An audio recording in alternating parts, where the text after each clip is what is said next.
পৃথিবীর প্রথম animation programmer, সফল চলচ্চিত্র প্রযোজক, নির্দেশক, কাহিনীকার ও নেপথ্য কণ্ঠশিল্পী ওয়াল্টার এলিয়াস ডিজনি বলেছেন, যদি স্বপ্ন দেখতে পারো তবে তা বাস্তবায়ন করতে পারবে। প্রত্যেকের জীবনেই স্বপ্ন থাকে। তোমাদেরও স্বপ্ন রয়েছে। তোমাদের কেউ ডাক্তার হতে চাও, কেউ ইঞ্জিনিয়ার হতে চাও, কেউ আবার পাইলট হতে চাও। স্বপ্ন পূরণের লক্ষ্যে তোমরা যারা নবম শ্রেণীতে বিজ্ঞান বিভাগে ভর্তি হয়েছ, তাদের আবশ্যিক বিষয়ের পাশাপাশি গ্রুপ বিষয় হিসেবে জীববিজ্ঞান বইটি পড়তে হবে। তাই নবম দশম শ্রেণীর জীববিজ্ঞান বই সম্পর্কে, সিলেবাস সম্পর্কে ও মানবন্টন সম্পর্কে প্রাথমিক ধারণা দিতেই আজকের এই ওরিয়েন্টেশন ক্লাস। ওরিয়েন্টেশন ক্লাসটিতে তোমাদের সবাইকে প্রীতি ও শুভেচ্ছা। এই ক্লাসে তোমাদের সাথে আছি আমি মোহাম্মদ সাইদুর রহমান, সহকারী শিক্ষক, Iqbal Siddiqui school and college. সম্পূর্ণ ক্লাসটিতে কয়েকটি গুরুত্বপূর্ণ অংশ ধারাবাহিকভাবে আলোচনা করার চেষ্টা করব। আমাদের আলোচ্য বিষয় বই পরিচিতি, অধ্যায় ভিত্তিক সংক্ষিপ্ত আলোচনা ও শিক্ষণফল সম্পর্কিত তথ্য, পরীক্ষার প্রশ্নের ধরন ও মানবন্টন, বোর্ড পরীক্ষার প্রশ্নপত্র বিশ্লেষণ। তোমরা এখানে নবম দশম শ্রেণীর জীববিজ্ঞান বইটি দেখতে পাচ্ছ। বইটির সহজ পাঠ্য, আকর্ষণীয় ও সহজবোধ্য করার জন্য পরিমার্জিত সংস্করণে প্রয়োজনীয় সংযোজন, পরিবর্ধন, পুনর্লিখন ও সম্পাদনা করেছেন doctor Soumitra Chakraborty, doctor Mohammad Jafar Iqbal, doctor Mohammad Kaykobad. বইটির পূর্ববর্তী সংস্করণ রচনা করেছেন S M. Haider, doctor M. Niamul Naser, Gul Anar Ahmed, Mohammad Idris Howlader. বইটি পূর্ববর্তী সংস্করণ সম্পাদনা করেছেন ডক্টর সৈয়দ মোহাম্মদ হুমায়ুন কবির এবং ডক্টর মোহাম্মদ ইমদাদুল হক। তোমাদের এই বইটি নবম ও দশম শ্রেণীতে পড়তে হবে। এখন আমরা অধ্যায় ভিত্তিক সংক্ষিপ্ত আলোচনা করব ও শিক্ষণফল সম্পর্কিত তথ্য জেনে নিব। প্রথম অধ্যায় শিরোনাম জীবন পাঠ। এই অধ্যায়ে জীববিজ্ঞানের প্রাথমিক ধারণা, জীববিজ্ঞানের ভৌত ও ফলিত শাখার আলোচ্য বিষয়, জীবের শ্রেণীবিন্যাস, শ্রেণীবিন্যাসের উদ্দেশ্য, জীবজগতের মনেরা, প্রোটিস্টা, ফাঞ্জাই, প্ল্যান্টি, অ্যানিমেলিয়া, রাজ্যের উদাহরণসহ বৈশিষ্ট্য, শ্রেণীবিন্যাসের ধাপ, দ্বিপদ নামকরণ পদ্ধতি ইত্যাদি বিষয় নিয়ে আলোচনা করা হয়েছে। এখন আমরা শিক্ষণফল সম্পর্কে জানব। আসলে শিক্ষণফল কি?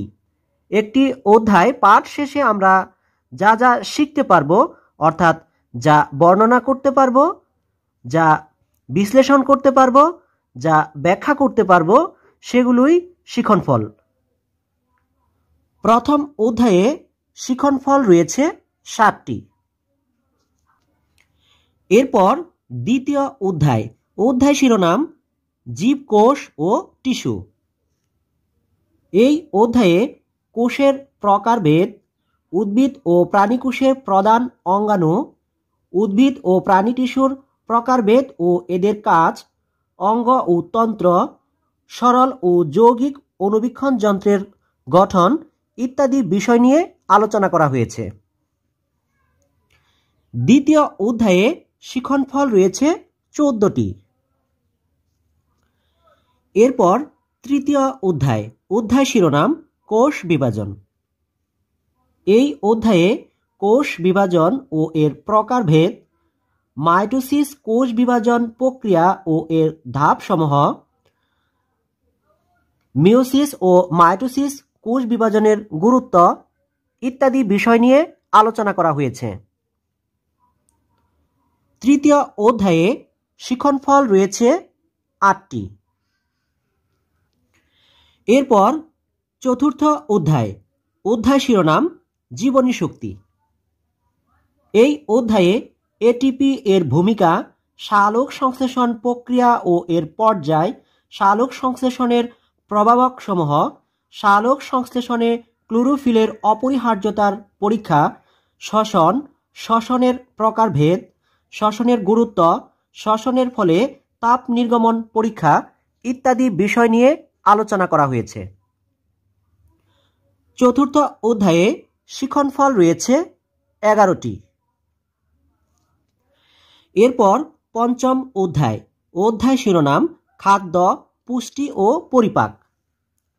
এই অধ্যায়ে উদ্ভিদের পুষ্টি উপাদানের ভূমিকা, পুষ্টি উপাদানের অভাবজনিত লক্ষণ, খাদ্যের প্রধান উপাদান ও এর উৎস, খাদ্য পিরামিড, রক্তশূন্যতা, পুষ্টি উপাদানে তাপশক্তি নির্ণয়, গয়টার, রাতকানা, রিকেটস, বিএমআর ও বিএমআই নির্ণয়, শরীরচর্চা, খাদ্যদ্রব্য সংরক্ষণে বিভিন্ন রাসায়নিক পদার্থের ব্যবহার ও এর ক্ষতিকর দিক, পৌষ্টিক নালী, পৌষ্টিক গ্রন্থি, খাদ্য পরিপাক প্রক্রিয়া, কয়েকটি আন্ত্রিক সমস্যাজনিত রোগ, অজীর্ণতা, আমাশয়, কোষ্ঠকাঠিন্য, গ্যাস্ট্রিক ও পেপটিক আলসার, অ্যাপেন্ডিসাইটিস, কৃমিজনিত রোগ, ডায়রিয়া ইত্যাদি বিষয় নিয়ে আলোচনা করা হয়েছে। পঞ্চম অধ্যায়ে শিক্ষণফল রয়েছে 25টি। এরপর ষষ্ঠ অধ্যায় শিরোনাম জীবে পরিবহন। এই অধ্যায়ে ইমবাইবিশন, ব্যাপন, অভিস্রবণ ও প্রস্বেদন প্রক্রিয়া, উদ্ভিদের পানি ও খনিজ লবণ শোষণ, রস উত্তোলন পরীক্ষা, রক্তের উপাদান ও এর কাজ, রক্তকণিকার প্রকারভেদ, রক্তের গ্রুপ, হৃৎপিণ্ডের গঠন ও এর কাজ, রক্তচাপ, কোলেস্টেরল, নিউমোনিয়া, হার্ট অ্যাটাক ইত্যাদি বিষয় সম্পর্কে বিস্তারিত বর্ণনা করা হয়েছে। ষষ্ঠ অধ্যায়ে শিক্ষণফল রয়েছে 27টি। এরপর সপ্তম অধ্যায় শিরোনাম গ্যাসীয় বিনিময়। এই অধ্যায়ে উদ্ভিদের গ্যাসীয় বিনিময়, মানব শ্বসনতন্ত্র ও এর বিভিন্ন অঙ্গের বর্ণনা, শ্বাসক্রিয়া, শ্বাসনালী সংক্রান্ত কয়েকটি রোগ, অ্যাজমা, ব্রঙ্কাইটিস, নিউমোনিয়া, যক্ষ্মা, ফুসফুস ক্যান্সারের কারণ, লক্ষণ, প্রতিকার ও প্রতিরোধ নিয়ে আলোচনা করা হয়েছে। সপ্তম অধ্যায়ে শিক্ষণফল রয়েছে 8টি। এরপর অষ্টম অধ্যায় শিরোনাম রেচন প্রক্রিয়া।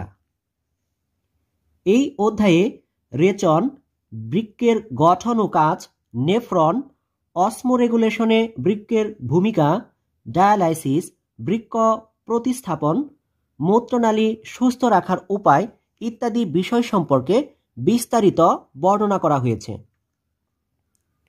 অষ্টম অধ্যায়ে শিক্ষণফল রয়েছে 16টি। এরপর নবম অধ্যায় শিরোনাম দৃঢ়তা প্রদান ও চলন।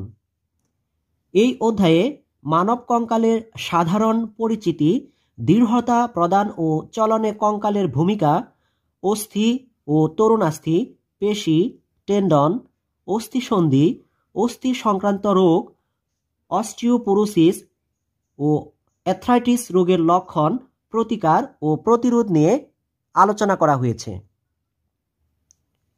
নবম অধ্যায়ে শিক্ষণফল রয়েছে 10টি। এরপর দশম অধ্যায় শিরোনাম সমন্বয়।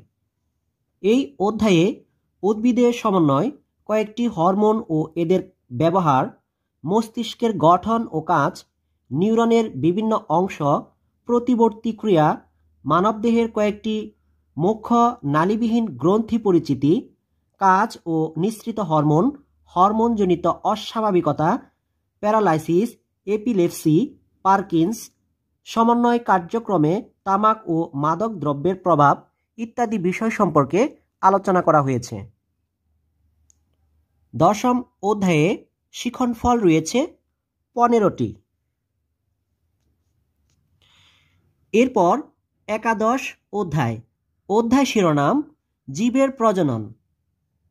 এই অধ্যায়ে প্রজননের ধারণা, ফুলের বিভিন্ন অংশ ও এর কাজ, পরাগায়ন, নিষেক, ফলের উৎপত্তি, প্রজননে হরমোনের ভূমিকা, ভ্রূণের বিকাশ, প্রজনন সংক্রান্ত রোগ ইত্যাদি বিষয় সম্পর্কে বিস্তারিত বর্ণনা করা হয়েছে। একাদশ অধ্যায়ে শিখনফল রয়েছে 13টি। এরপর দ্বাদশ অধ্যায় শিরোনাম জীবের বংশগতি ও বিবর্তন। এই অধ্যায়ে ক্রোমোজোম, ডিএনএ ও আরএনএ এর গঠন ও কাজ, ডিএনএ অনুলিপন, ডিএনএ টেস্ট, বর্ণান্ধতা, থ্যালাসেমিয়া, জৈব বিবর্তনের তত্ত্ব, ডারউইনের মতবাদ ইত্যাদি বিষয় সম্পর্কে আলোচনা করা হয়েছে। দ্বাদশ অধ্যায়ে শিখনফল রয়েছে 13টি। এরপর ত্রয়োদশ অধ্যায় শিরোনাম জীবের পরিবেশ। এই অধ্যায়ে বাস্তুতন্ত্রের উপাদান, পুকুরের বাস্তুতন্ত্র, খাদ্য শৃঙ্খল, খাদ্য জাল, বাস্তুতন্ত্রে পুষ্টি প্রবাহ, জীববৈচিত্র্য ও এর প্রকারভেদ, বিভিন্ন জীবের মধ্যে মিথস্ক্রিয়া, আন্তঃনির্ভরশীলতা ও পরিবেশের ভারসাম্য, পরিবেশ সংরক্ষণের গুরুত্ব ও এর পদ্ধতি ইত্যাদি বিষয় সম্পর্কে বর্ণনা করা হয়েছে। ত্রয়োদশ অধ্যায়ে শিখনফল রয়েছে 16টি। এরপর চতুর্দশ অধ্যায় শিরোনাম জীব প্রযুক্তি। এই অধ্যায়ে টিস্যু কালচার প্রযুক্তি ও এর ধাপসমূহ, টিস্যু কালচার পদ্ধতির ব্যবহার, জেনেটিক ইঞ্জিনিয়ারিং, রিকম্বিনেন্ট ডিএনএ প্রস্তুত করার ধাপসমূহ বিভিন্ন ক্ষেত্রে, যেমন শস্য উন্নয়নে, প্রাণী উন্নয়নে, মৎস্য উন্নয়নে, চিকিৎসা ক্ষেত্রে জেনেটিক ইঞ্জিনিয়ারিংয়ের ব্যবহার বিস্তারিত আলোচনা করা হয়েছে। চতুর্দশ অধ্যায়ে শিখনফল রয়েছে 10টি। তাহলে তোমাদের নবম দশম শ্রেণীর জীববিজ্ঞান বইয়ে মোট 14টি অধ্যায় রয়েছে, আর মোট শিখনফল রয়েছে 193টি। এখন আমরা পরীক্ষার প্রশ্নের ধরন ও মানবন্টন নিয়ে আলোচনা করব। জীববিজ্ঞান নবম দশম শ্রেণী, পূর্ণমান 100, বিষয়কোড 138। পরীক্ষায় তত্ত্বীয় অংশের জন্য 75 নম্বর এবং ব্যবহারিক অংশের জন্য 25 নম্বর বরাদ্দ আছে। তত্ত্বীয় অংশ 75 নম্বর, সৃজনশীল প্রশ্ন 50 নম্বর। মোট 8টি সৃজনশীল প্রশ্ন থাকবে, যে কোনো 5টি প্রশ্নের উত্তর দিতে হবে। প্রতিটি প্রশ্নের মান 10। বহু নির্বাচনী প্রশ্ন 25 নম্বর। মোট 25টি বহু নির্বাচনী প্রশ্ন থাকবে, 25টিরই উত্তর দিতে হবে, কোনো বিকল্প প্রশ্ন থাকবে না। প্রতিটি প্রশ্নের মান 1। ব্যবহারিক অংশ 25 নম্বর। এখানে একটি পরীক্ষণ সম্পন্ন করতে হবে, 15 নম্বর। পরীক্ষণে যন্ত্র উপকরণ সংযোজন ও ব্যবহার, সঠিক প্রক্রিয়া অনুসরণ, উপাত্ত সংগ্রহ ও প্রক্রিয়াকরণ, পর্যবেক্ষণ, অঙ্কন, শনাক্তকরণ, অনুশীলন এই কার্যক্রমগুলো সম্পন্ন করতে হবে। এরপর ব্যাখ্যাসহ ফলাফল উপস্থাপনে 5 নম্বর এবং মৌখিক অভিক্ষায় 5 নম্বর। তাহলে ব্যবহারিক অংশে সর্বমোট 25 নম্বর। তাহলে সৃজনশীল অংশে 50 নম্বর, বহু নির্বাচনী অংশে 25 নম্বর এবং ব্যবহারিক অংশে 25 নম্বর, এই সর্বমোট 100 নম্বর। পরীক্ষায় সৃজনশীল অংশের জন্য অর্থাৎ 5টি সৃজনশীল প্রশ্নের উত্তর লেখার জন্য 2 ঘন্টা 35 মিনিট এবং বহু নির্বাচনী অংশের জন্য অর্থাৎ 25টি বহু নির্বাচনী প্রশ্নের উত্তরের জন্য 25 মিনিট বরাদ্দ রয়েছে। এখন সৃজনশীল প্রশ্ন সম্পর্কিত ধারণা দেওয়ার চেষ্টা করব। সৃজনশীল প্রশ্নের প্রথমেই একটি চমৎকার উদ্দীপক থাকবে। একটি সৃজনশীল প্রশ্নের 4টি অংশ থাকে, ক অংশ, খ অংশ, গ অংশ এবং ঘ অংশ।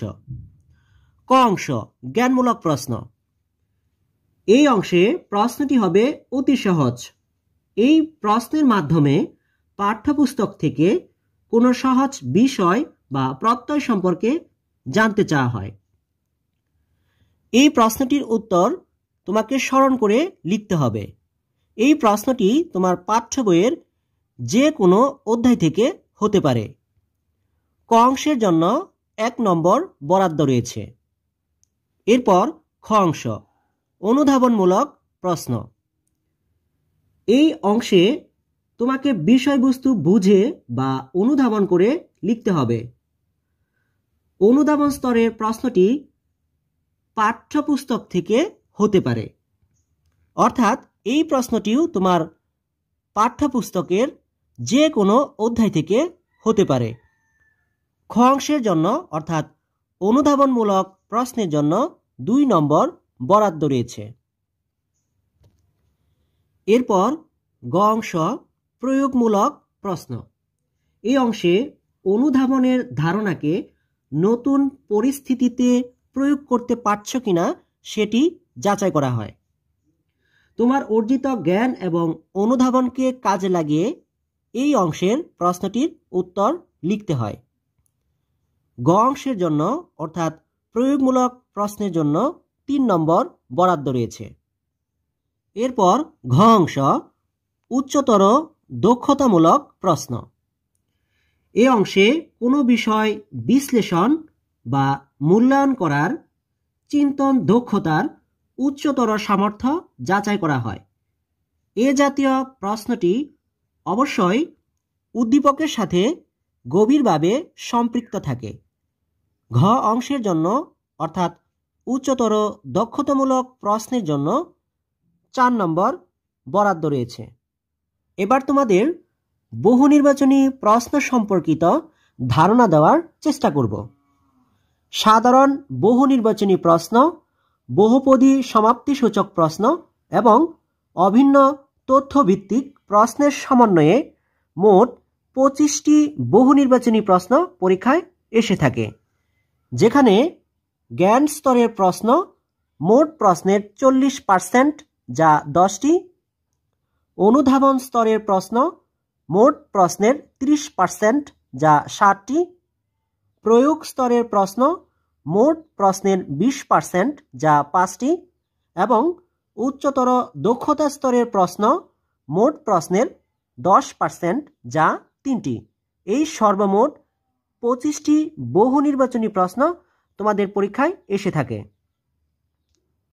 এখন আমরা এসএসসি পরীক্ষা 2020 ও 2019 সালের ঢাকা বোর্ডের প্রশ্নপত্র বিশ্লেষণ করব। এসএসসি ঢাকা বোর্ড পরীক্ষায় সৃজনশীল ও বহু নির্বাচনী প্রশ্নের পরিসংখ্যান একটি ছকের মাধ্যমে উপস্থাপন করার চেষ্টা করেছি। পরীক্ষার ধরন, পরীক্ষার সাল, অধ্যায়।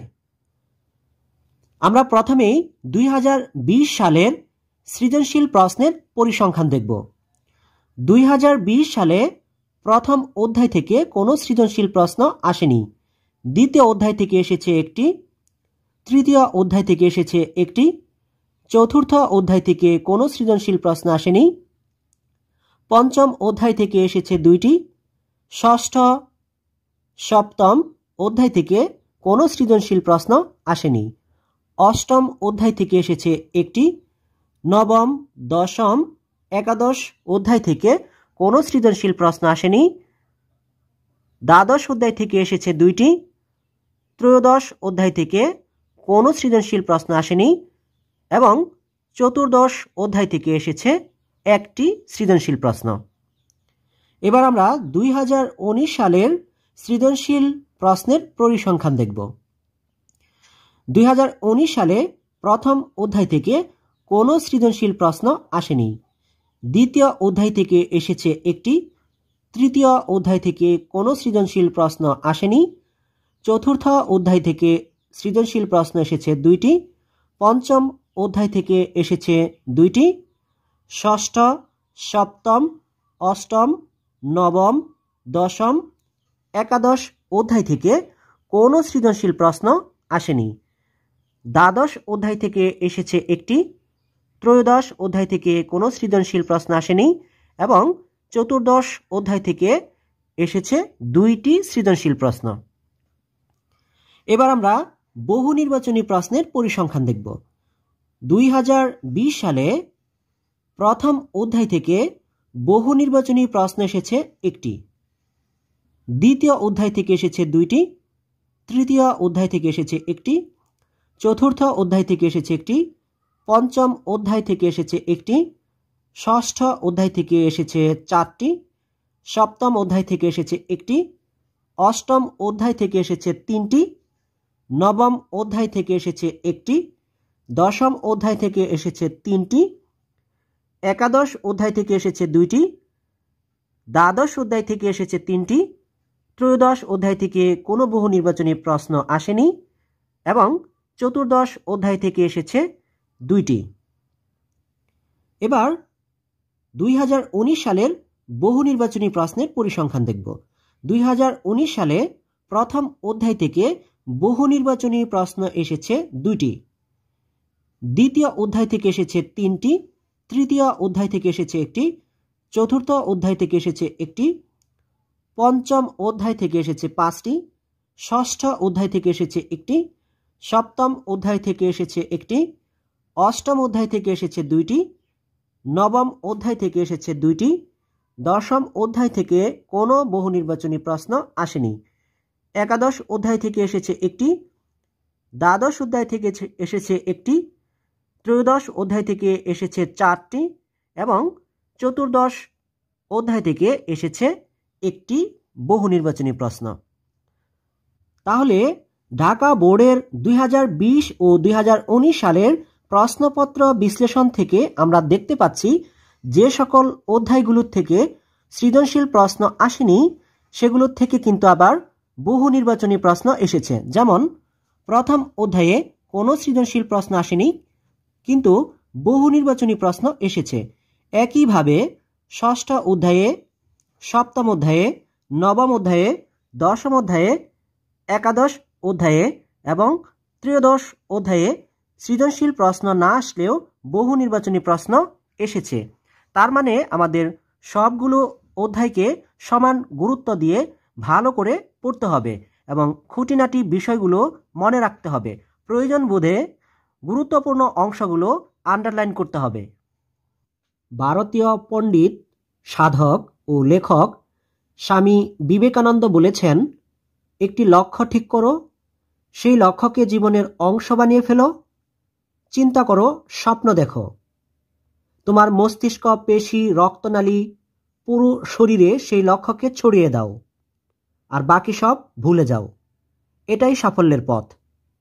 হ্যাঁ, তোমাদের লক্ষ্য ঠিক রেখে স্বপ্ন পূরণে কঠোর পরিশ্রম করে যাও, নিয়মিত পড়ালেখা করো, ভালো কাজে সম্পৃক্ত হও, তোমরাও একদিন সফল হবে। পরিশেষে সবার দীর্ঘায়ু ও মঙ্গল কামনা করে এখানেই বিদায় নিচ্ছি। ধন্যবাদ সবাইকে।